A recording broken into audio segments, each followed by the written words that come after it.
welcome to episode 3, and we'll continue with our power of ideas regarding Napoleon. Napoleon's reign was not just shaped by his military conquests or his political genius. It was also defined by his critics. Among the most vocal was Madame de Staël, a writer and intellectual who saw Napoleon as the symbol of the very forces of oppression and the revolution sought to overthrow. Her critique, however, was more than just opposition. It was a challenge to the very ideals Napoleon claimed to embody.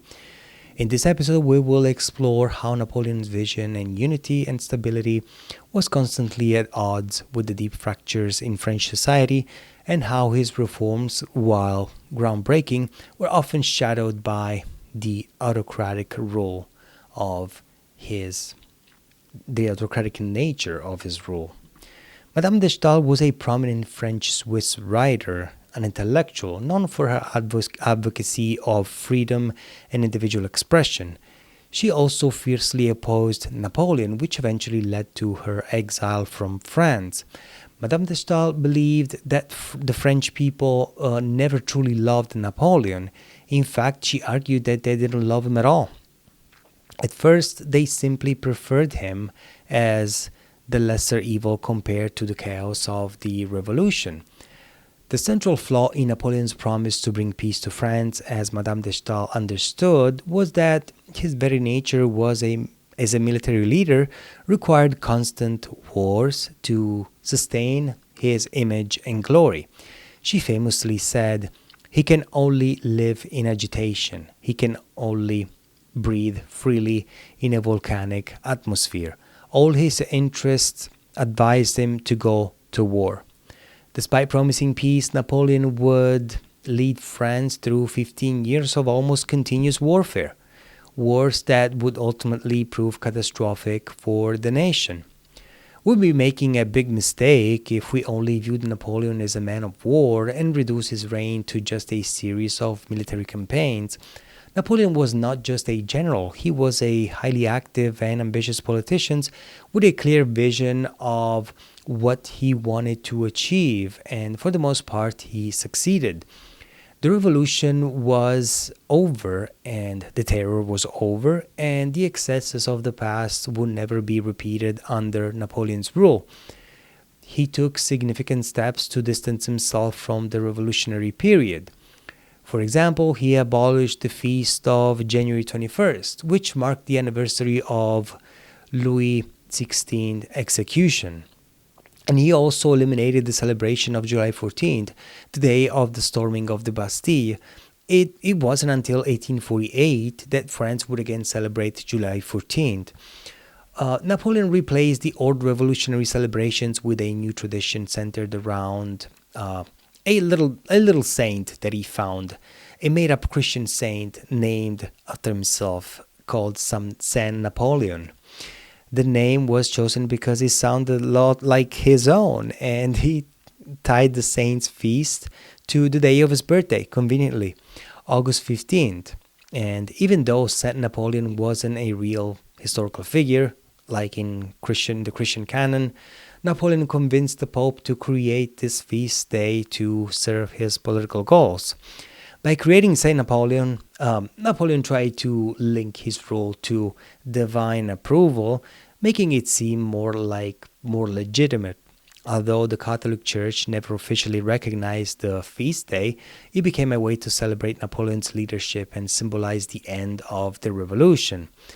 To further show this shift, Napoleon stopped punishing the old nobility and encouraged them to rejoin society.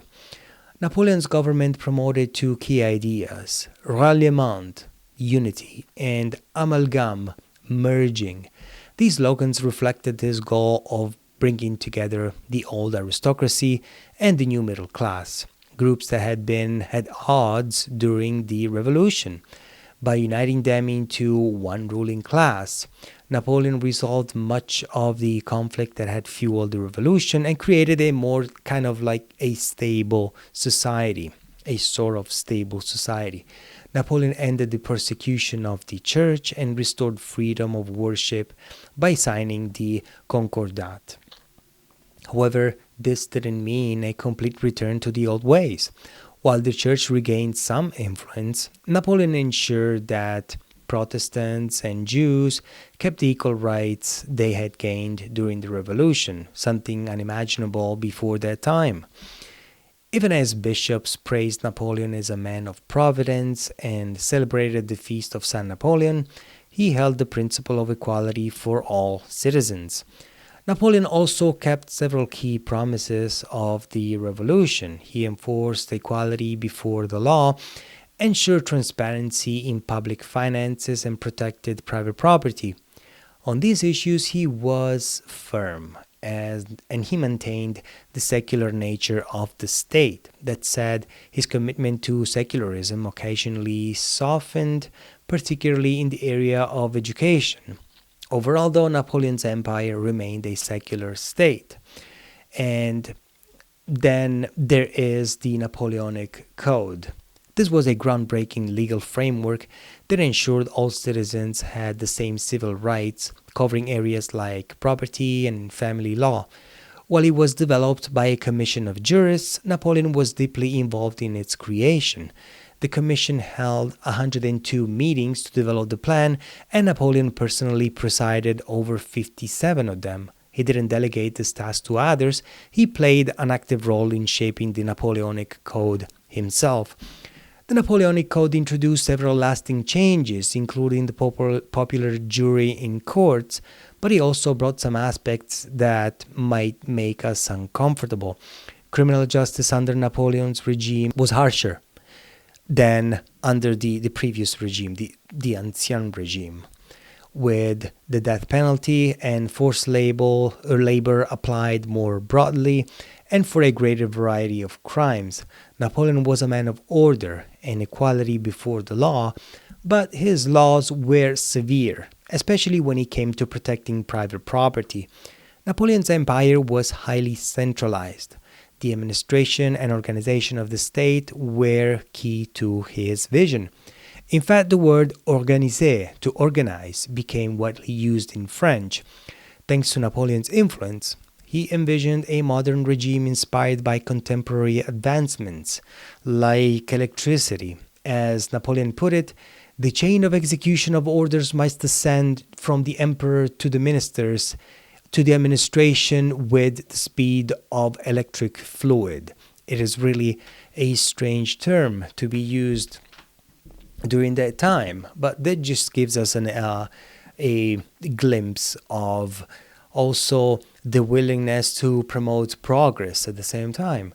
Napoleon created a highly efficient system of government. He demanded results from his administrators and insisted on a constant flow of information. His empire was one of data and statistics, a novel approach at the time. While the Enlightenment had sparked some of these ideas, Napoleon was the first to implement them with such force. He wanted to know everything, and his prefects were required to send detailed reports on every aspect of the life in the empire. To succeed in Napoleon's empire, one had to gather information on any topic and present it in statistical form, as evidenced by the grand projects like the Administrative Atlas of the French Empire, published in 1812. Naturally, Napoleon believed that the information coming from the territories should inform him about public opinion, because he famously said, "Public opinion is the thermometer that the monarch must consult continuously." This was part of his colossal achievement, which in some ways aligned with the ideals of the French Revolution. But while it shares some aspects of the revolution, it's not quite the same. So what remains of the dream of liberté, égalité, and fraternité? Well, let's set aside fraternité, which in reality never had so much impact, and it is hardly ever discussed. Liberté and égalité do exist in Napoleon's empire, but they have taken on a different meaning. For Napoleon, liberty means freedom from abuses, injustices, and privileges, while equality is about equality before the law. However, it would be a mistake to think that liberty in Napoleon's empire also means political freedom. Well, in reality, there is none. There are no political parties. Free discussion is not allowed. The press is controlled by the government. There is no freedom of association, and even less the right to strike. In short, Napoleon's empire is an absolute despotism. But Napoleon believed that he embodied liberty because, in his view, the French had no one above them except the state. Napoleon claimed that his empire was built on the principle of popular sovereignty, a belief that the will of the people should guide governance. However, in practice, Napoleon saw himself as the embodiment of that will. He famously stated, "The first duty of the prince is undoubtedly to do what the people want. But the people do not know what they want, and I will give it to the people," because he thought that he knew better what the people needed. The people are unwilling to choose for themselves. At one point, he went further, admitting the revolution flattered the people by elevating them to a sovereignty they were incapable of exercising. In essence, Napoleon believed that governing in the name of the people meant knowing what was best for them and imposing it, even if they didn't fully understand or agree. He also upheld the principle of equality, particularly equality of opportunity, the idea that merit, not birth or wealth, should determine one's success. Napoleon was deeply committed to this idea. In exile on St. Helena, he described his government as a kind of republic, a career open to talent without distinction of birth or fortune. Napoleon's reign sought to bring stability and equality to France, but his methods often betrayed the very principles he claimed to uphold. His reforms, such as the Napoleonic Code and efforts to unify France, left a lasting legacy, but they also revealed a ruler who thought his vision of control, believed that true liberty came only through his vision of control. And as we move into the next episode, we will delve deeper into how Napoleon used plebiscites, meritocracy, and property reforms to cement his power and shape a new society.